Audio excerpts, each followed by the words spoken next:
Jangan lupa subscribe di YouTube channel Metro TV News dan juga nyalakan notifikasinya. Pemirsa, apakah keputusan pemerintah melarang ekspor CPO dan minyak goreng akan otomatis membuat pasokan minyak goreng di dalam negeri kembali melimpah dan murah? Untuk membahasnya sudah bersama dengan kami Direktur Center of Economic and Law Studies Selyos, Bima Yudhistira. Selamat pagi, salam sehat Mas Bima. Selamat pagi Mas Bima. Selamat pagi semuanya. Baik, Mas Bima, apakah dengan menyetop ekspor, apakah ini akan menjadi jaminan pasokan dan juga harga minyak goreng dalam negeri akan otomatis kemudian melimpah dan murah? Sebenarnya ini bukan jadi salah satu solusi yang final ya, jadi salah satu solusi yang memang bisa menurunkan harga. Karena ada permasalahan baru yang justru timbul kalau pelarangan ekspornya dilakukan secara mendadak, apalagi hanya disisakan waktu 5 hari. Yang pertama, kalau kita melihat bahwa ada 50 juta ton estimasi produksi CPO di tahun 2022. Sementara yang dimanfaatkan untuk minyak goreng dari bahan baku CPO itu hanya 5-6 juta ton atau 10% dari total produksi CPO. Yang berarti sisanya 45 juta ton ini mau ditaruh kemana kalau dilarang ekspor. Dan ini akan berdampak bukan pada stabilitas harga, tapi justru berdampak pada anjloknya harga di level petani. Tandan buah segar, kemudian petani justru menurun pendapatannya, dan berikutnya lagi adalah ini akan mengganggu justru devisa ekspor, mengganggu kemudian stabilitas nilai tukar rupiah, apalagi kalau ini diberlakukan 1 bulan secara penuh, diprediksi akan kehilangan 43 triliun rupiah setara 3 miliar dolar kehilangan ekspor CPO. Dan yang ketiga adalah kita berharap tidak terjadi retaliasi ataupun hambatan-hambatan dagang pada produk-produk Indonesia lainnya. Karena apa? Karena banyak negara yang membutuhkan CPO, misalnya India dan Pakistan, itu tentunya merasa keberatan ketika ekspornya kemudian dilarang secara mendadak. Banyak industri-industri di negara tadi yang tidak memiliki persiapan sama sekali, dan ini akan menguntungkan pesaing Indonesia, yaitu Malaysia, yang merupakan salah satu pemain kelapa sawit yang paling besar di dunia, dan juga produsen minyak nabati lainnya. Jadi mungkin ini adalah kebijakan yang saya kira kurang pas, salah alamat, karena mungkin sebelumnya sudah frustasi dengan kebijakan HET tidak berhasil, DMO, bahkan ada kasus gratifikasi di dalam Kementerian Perdagangan, sehingga seakan solusi finalnya adalah pelarangan ekspor secara total. Ini sama aja mengulang apa yang terjadi pada batu bara Januari 2022 lalu, di mana tidak berlangsung lama kemudian larangan ekspornya dicabut. Jadi artinya ini bukan kebijakan yang solutif. Baik, Mas Bima, kalau ini tidak tepat, salah alamat, kebijakan apa yang sebenarnya harus diambil dalam kondisi yang seperti ini ketika sudah diambil kebijakan HET, kemudian gagal, DMO, dan juga ada temuan gratifikasi yang terjadi, apa kebijakannya, Mas? Ya, ada dua hal sebenarnya. Yang pertama, kalau ingin mengamankan pasokan di dalam negeri, sebenarnya tidak perlu untuk pelarangan ekspor secara total. Ada kebijakan kuota ataupun ada kebijakan DMO itu sebenarnya 20% produksi CPO digunakan untuk kebutuhan dalam negeri, apalagi spesifik minyak goreng, itu sebenarnya sudah sangat berlebih. Nah, tinggal masalah kepatuhan aturannya, produsennya mau mematuhi atau tidak.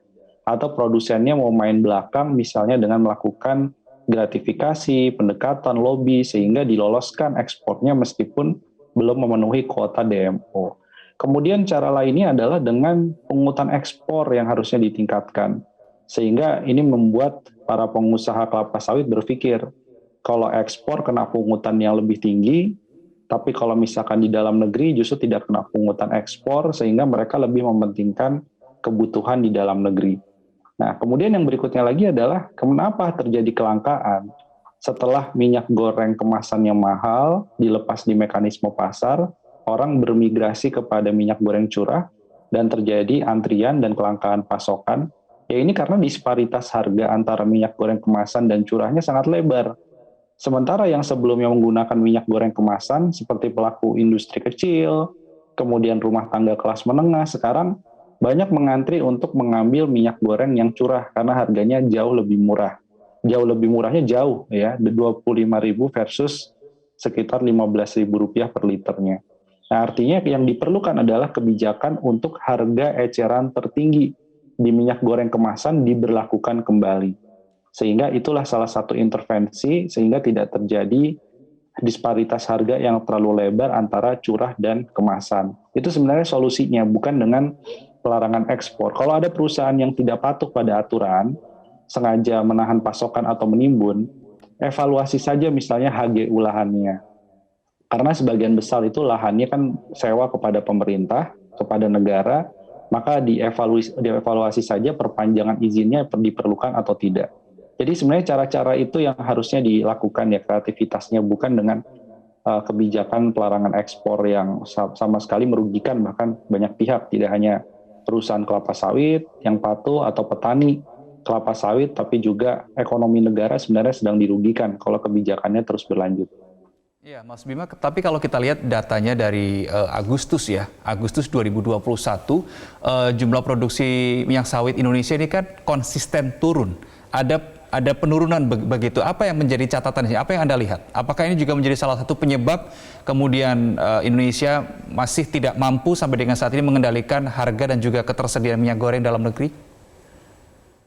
Ya memang harus diakui ada produksi CPO-nya turun, tapi sekali lagi kalau penurunannya misalnya dari 40 juta tahun 2021, kemudian saat ini katakanlah turun di bawah 40 juta jadi 35 juta ton setahun, itu pun lebih dari cukup kalau hanya bicara soal minyak goreng. Nah, yang kita temukan adalah fakta bahwa kenapa kemudian minyak goreng ini di dalam negeri pasokannya menjadi semakin sulit. Ini karena ada faktor dari kebutuhan untuk biodiesel. Jadi yang naik tinggi adalah porsi biodiesel untuk kebutuhan domestik. Dan ini yang kemudian menyedot sebagian dari pasokan CPO untuk minyak goreng. Jadi tidak ada urusan sebenarnya dengan ekspor. Karena kalau ekspor semua dilimpahkan ke dalam negeri, wah itu sama saja banyak stok yang tidak terpakai atau mubazir. Jadi sebenarnya biodieselnya saja yang kemudian berkurang. Nah, tapi ini dilematis karena di satu sisi pemerintah ingin mendorong B30, B20 untuk mengurangi ketergantungan impor solar. Sementara sekarang ternyata ada kebutuhan bahan baku untuk minyak goreng. Jadi dengan utak-atik pasokan CPO yang ada di dalam negeri sebenarnya lebih dari cukup dibandingkan dengan melakukan pelarangan ekspor. Kalaupun itu masalahnya ada pada biodiesel. Tapi saya kira dengan tadi hanya 10% minyak goreng itu mengambil dari porsi CPO, sebenarnya masih banyak cara-cara yang dilakukan, termasuk kalaupun sudah diproduksi menjadi minyak goreng, problem selama ini adalah tata niaganya. Distribusinya terlalu panjang, pemerintah dan Bulog juga tidak menguasai distribusi minyak goreng. Jadi kalaupun diproduksi minyak goreng jutaan liter tambahan, belum tentu kemudian harga bisa turun kalau proses distribusinya sama seperti sekarang. Baik. Oke, Mas Bima, untuk masalah proses distribusi, ini kan sudah ada Permen Perin nomor 8 tahun 2022 yang kemudian pemerintah ini akan lebih bisa memantau seperti itu klaimnya dengan ada peraturan ini. Anda bagaimana pendapat terkait hal ini? Sebenarnya terkait dengan masalah distribusi ini kan tanggung jawabnya menjadi bingung ya antara Kementerian Perindustrian karena memang minyak goreng adalah produk olahan dengan Kementerian Perdagangan yang sebenarnya kalau minyak goreng didefinisikan sebagai bahan kebutuhan pokok yang membutuhkan intervensi dari pemerintah, maka idealnya Kementerian Perdagangan yang melakukan pengawasan bersama dengan Satgas Pangan untuk pengawasan distribusi. Nah sekarang problemnya menjadi kompleks ketika distribusi yang diawasi lebih ke arah minyak goreng curah. Yang minyak goreng curah ini butuh 5-7 titik distributor dari produsen minyak goreng sampai kepada pasar tradisional, sampai dijual kepada konsumen tingkat akhir. Yang mengakibatkan setiap titik entah ditimbun, entah kemudian margin keuntungan distributornya tinggi, apalagi melihat kondisi kelangkaan seperti sekarang, akhirnya akan susah sekali. Dan minyak goreng curah merupakan minyak goreng yang tidak memiliki barcode, sehingga pelacakan terhadap pengawasan minyak goreng sampai ke level konsumen harga berapa, untuk yang curah ini jauh lebih sulit dibandingkan minyak goreng kemasan.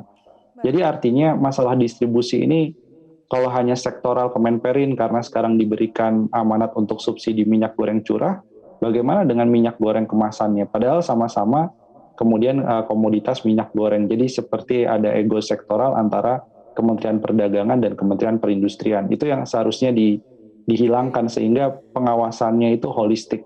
Dan yang lebih baik adalah pengawasan di minyak goreng kemasan. Jadi Indonesia adalah satu-satunya negara G20 yang masih menggunakan minyak goreng curah. Dan sekarang ternyata konsumsi minyak goreng curahnya berlimpah cukup signifikan, apalagi jelang Lebaran, dan ternyata pengawasannya tidak bisa membersamai itu karena sangat sulit sekali. Baik. Mas Bima, kalau kita lihat Indonesia merupakan salah satu yang berkontribusi besar terhadap CPO internasional. Dengan adanya kebijakan seperti ini, apakah tidak memberikan sentimen ketidakstabilan untuk harga CPO internasional? Ya, ada dua konsekuensinya. Yang jelas adalah petani di Malaysia, petani di Thailand, yang juga memproduksi kelapa sawit sekarang sedang happy, sedang senang. Karena harga internasional CPO-nya pasti melambung, diperkirakan 80% kenaikannya dalam 1 tahun terakhir. Jadi sekarang ini posisinya harga CPO di level internasional 6.350 ringgit ya, dalam satuan ringgit per tonnya. Jadi bisa 6.500 ringgit per tonnya, itu karena kebijakan pelarangan ekspor. Yang kedua, selain Malaysia diuntungkan, negara-negara yang memproduksi minyak nabati, misalnya soybean oil atau minyak kedelai, dari Amerika Serikat, petani-petani dan perusahaan minyak nabatinya girang, bukan main.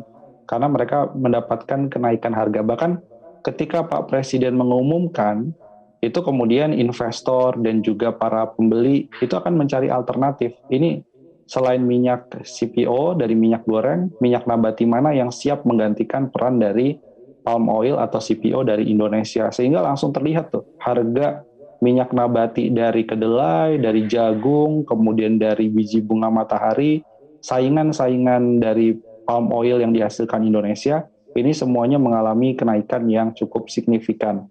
Jadi kita kehilangan devisanya berbelok.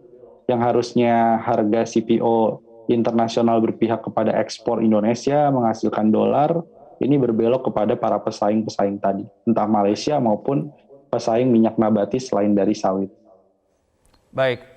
Mas Bima, kalau melihat paparan yang sudah Anda sampaikan, kemudian melihat bagaimana pengalaman Indonesia menyetop begitu ya, ekspor batu bara di bulan Januari kemarin, prediksi Anda, berapa lama Indonesia ini akan kuat mempertahankan kebijakan larangan ekspor ini? Saya perkirakan bahkan sebelum tanggal 28 ya, 28 April 2022, kebijakan ini sudah dibatalkan, begitu ada reaksi yang cukup signifikan. Dan harus ada yang mengingatkan Pak Presiden, kemudian pembantunya bahwa ini menguntungkan para petani di luar negeri, bukan menguntungkan petani sawit. Apalagi petani sawit sekarang ini mengalami kenaikan harga pupuk yang cukup signifikan, sehingga kalau harga tandan buah segar di level petani sawitnya jatuh, maka ya banyak kerugian dan banyak dampak kepada kesejahteraan masyarakat.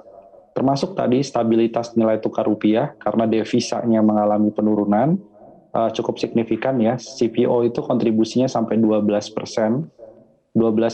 dari total ekspor non-migas. Jadi memang kita ingin sama-sama stabilisasi harga, tapi caranya yang mungkin agak sedikit berbeda dari yang disampaikan oleh pemerintah, banyak opsi lain.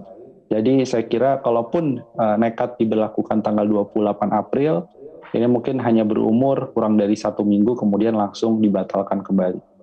Baik, berarti ada dua potensi, dibatalkan atau berlaku tapi tidak berumur lebih dari 1 minggu. Kalau menurut Anda, Mas Bima, mungkin tidak dibatalkan? Sangat mungkin ya. Sepertinya DPR pun akan melakukan rapat dengar pendapat ya dengan Menteri Perdagangan. Mungkin sebelum tanggal 28 April, karena memang waktunya sangat mepet sekali dengan Idul Fitri, di mana koordinasi tentunya antar kementerian dengan DPR, antar Presiden dengan para pembantunya, itu pun akan terhalang dengan Lebaran atau Idul Fitri. Jadi harapannya ini bisa selesai sebelum tanggal 28, coba dipikirkan baik-baik konsekuensi dari kebijakan pelarangan ini terhadap berbagai indikator ekonomi, khususnya tadi kesejahteraan para petani, dan juga efeknya pengaruh tidak kepada stabilitas harga minyak goreng, atau justru tidak ada pengaruhnya, dan ini akan menjadi buang-buang devisa ekspor yang kemudian cukup percuma. Baik. Terima kasih Direktur Center of Economic and Law Studies Bima Yudhistira sudah bergabung bersama kami di Metro Pagi Prime Time hari ini. Salam sehat, Terima kasih, Mas Bima.